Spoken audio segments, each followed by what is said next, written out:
রাশেদ খান মিলন হচ্ছে পাঁচাড়া কুকুর। যে দল যেদিকে যাইব ঠিক সেদিকে এই রাশেদ খান মিলন আছে।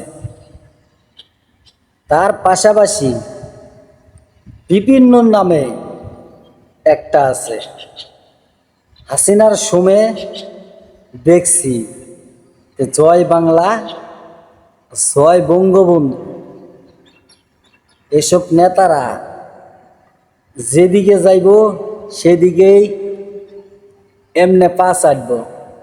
এরা হলে পাঁচাটা কুত্তা।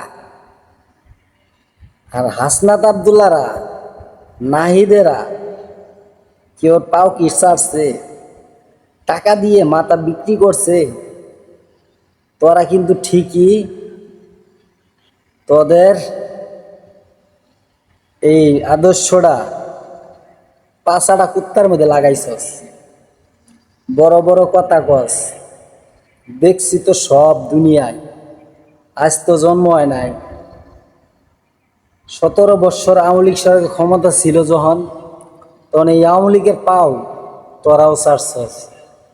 কইছিলি রাশেদ খান আওয়ামী লীগরে ক্ষমতার থেকে নামানো সম্ভব না। তুই সেই রাশেদ না। আর এখন বিএনপির পাঁচাডস। বিএনপি ভাইদের বলতে চাই, এই রাশেদ খান একজন হলো স্বার্থপর। যেদিকে টাকা আছে ঠিক এদিকেই এই রাশেদ খানেরা আছে, এই বিপিনেরা আছে। আর এনসিবি হাসনাত কন, সাজিস কন, যারা আছে এনসিবি নেতারা, তারা কখনো টাকার কাছে বিক্রি হয় না।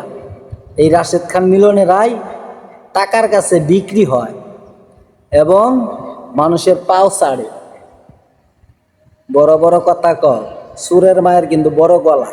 এই রাশেদ খান মিলন হয়েছে সুরের মার বড় গলা।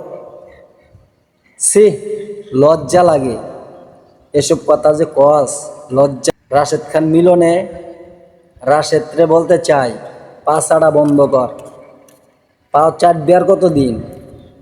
আজকে এই দলে যা পাও চাটবি, কালকে ওই দলে যা পাও চাটবি। বাপ কোনোদিন কিন্তু বাপ কেউ ছাড়ে না। আর আওয়ামী লীগে যোগ দিছিলি আগে, আর এখন বিএনপি তোর একটা পদ দিছে এখানে। আজকে মানুষকে নিয়ে তুমি যা মনে চা, কুত্তার বাচ্চা, শুয়ারের বাচ্চা, যা মনে চা তোমার মুখ দিয়ে তাই কও। ক্ষমতা কিন্তু চিরস্থায়ী না রাশেদের বাচ্চা।